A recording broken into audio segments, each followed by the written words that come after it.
السلام علیکم ورحمۃ اللہ وبرکاتہ۔ ایک بہن نے واٹس ایپ پہ سوال پوچھا ہے کہ الٹی ہونے سے روزہ ٹوٹ جاتا ہے یا نہیں، اور ایک نے پوچھا ہے سر میں تیل ڈالنے سے کیا روزہ ٹوٹ جاتا ہے یا نہیں، اسی طریقے سے ناک میں دوا ڈالنے سے کیا روزہ ٹوٹ جاتا ہے یا نہیں، اور لپسٹک لگانے سے روزہ ٹوٹتا ہے یا نہیں۔ ایک نے پوچھا ہے حیض آ جانے سے کیا روزہ ٹوٹ جاتا ہے نہیں۔ کیونکہ آج رمضان المبارک چل رہا ہے، اس لیے رمضان کے اندر بہت سارے بہنوں کو اور بھائیوں کو یہ مسئلہ ہوتا ہے، اس لیے وہ پوچھتے ہیں۔ تو سب سے پہلے میں آپ کو یہ وضاحت کرنا چاہتا ہوں، اس مسئلے کے بارے میں آپ سے گفتگو کرنا چاہتا ہوں کہ جو الٹی ہے، الٹی ہونے سے روزہ نہیں ٹوٹتا ہے، سوائے اس کے کہ اگر کوئی انسان اپنے حلق کے اندر انگلی ڈال کر زبردستی جبرن سے کیا کرے گا، اپنے منہ سے الٹی کو نکالے گا، انگلی کر کے حلق میں انگلی ڈالنے سے اگر اس نے جان بوجھ کر اس سے کیا ہے تو اس سے روزہ ٹوٹ جائے گا۔ البتہ اگر کسی انسان کو جتنی مرضی الٹی آئے، الٹی ہونے سے اس کا روزہ نہیں ٹوٹے گا۔ نمبر 2 پر ایک بھائی نے سوال پوچھا ہے کہ سر میں تیل ڈالنے سے کیا روزہ ٹوٹ جاتا ہے۔ جیسے ہم نہا کر غسل وغیرہ کر یا سر وغیرہ دھوتے ہیں تو اس کے بعد ہم سرسوں کا تیل یا اور کوئی تیل استعمال کرتے ہیں، اس تیل لگانے سے کیا روزہ ٹوٹ جائے گا؟ یعنی روزہ بالکل نہیں ٹوٹے گا۔ اسی طریقے سے ایک بھائی نے سوال کیا ہے کہ ناک میں دوا ڈالنے سے، دیکھیے میں آپ کو اس میں اور ایک چیز ایڈ کرتا ہوں، اگر آپ ناک میں دوا ڈالتے ہیں اس سے روزہ بالکل نہیں ٹوٹے گا۔ آپ کا روزہ بالکل جس طرح روزہ ہوتا ہے روزے دار کا، آپ کا روزہ بالکل نہیں ٹوٹے گا اس سے۔ اور میں آپ کو ایک بات اور کہنا چاہتا ہوں اس پہ کہ اگر کسی انسان کو درد ہو گیا ہے، انجیکشن وغیرہ وہ لگاتا ہے، انجیکشن لگانے سے بھی اس کا روزہ نہیں ٹوٹے گا۔ یاد رکھنا، ناک میں دوا ڈالنے سے اور انجیکشن وغیرہ لگانے سے روزہ نہیں ٹوٹے گا، روزہ فاسد نہیں ہوگا، آپ کا روزہ بالکل ہے۔ اور ایک بہن نے سوال پوچھا ہے کہ لپسٹک لگانے سے کیا روزہ ٹوٹ جاتا ہے۔ دیکھیے اگر ہم لپسٹک ہونٹوں یہ اس کی جو اندر جیسے خوشبو ہوتی ہے، اگر وہ اس کی وہ جو تر و تازہ ہوتی ہے، مثال کے طور پر جو اس کی وہ تری ہوتی ہے، اگر وہ تری ہمارے ہونٹوں سے اگر ہمارے حلق سے اتر گئی یا اس کی بو اندر گئی تو اس سے علماء کرام فرماتے ہیں کہ روزہ ٹوٹ جاتا ہے۔ اس لیے لپسٹک لگانے سے انسان کو، ہماری بہنوں کو پرہیز کرنا چاہیے، کیونکہ یہ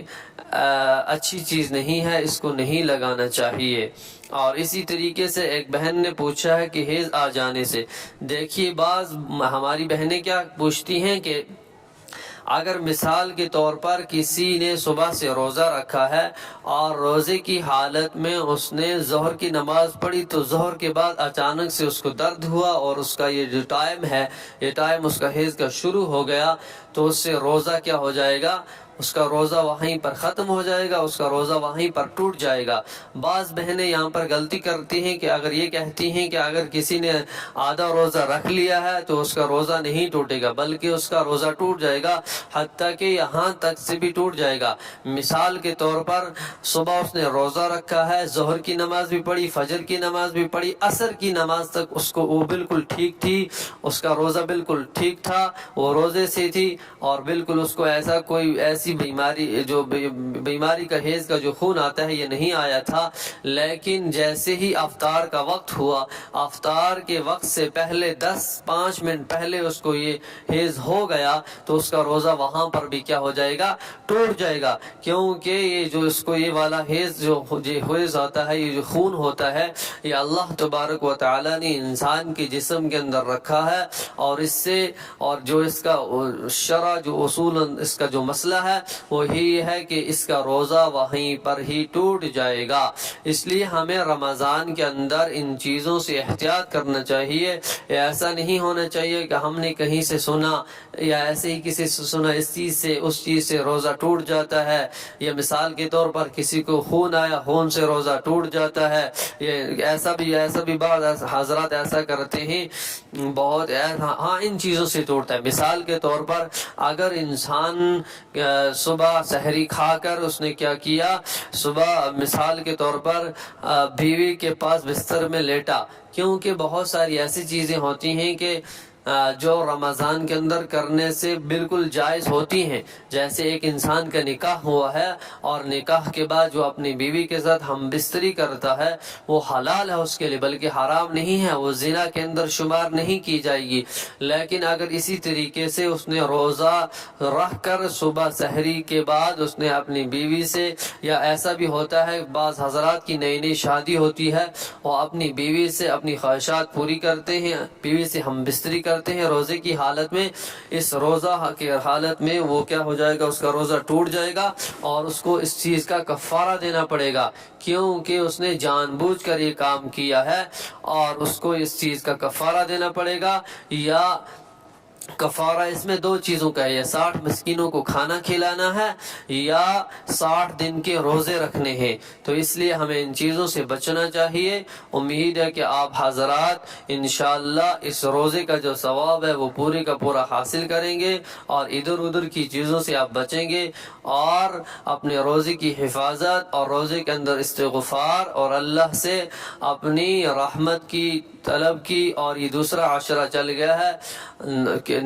مغفرت کا، اور اپنی زندگی کے اندر جو انسان کو گناہ ہوئے ہیں ان گناہوں سے اپنی زندگی کی مغفرت چاہیں گے انشاءاللہ اللہ سے، اور اللہ سے دعا کہ اللہ ہم سب کے گناہوں کو معاف فرمائے اور ہمیں دین پر استقامت عطا فرمائے۔ باقی والسلام۔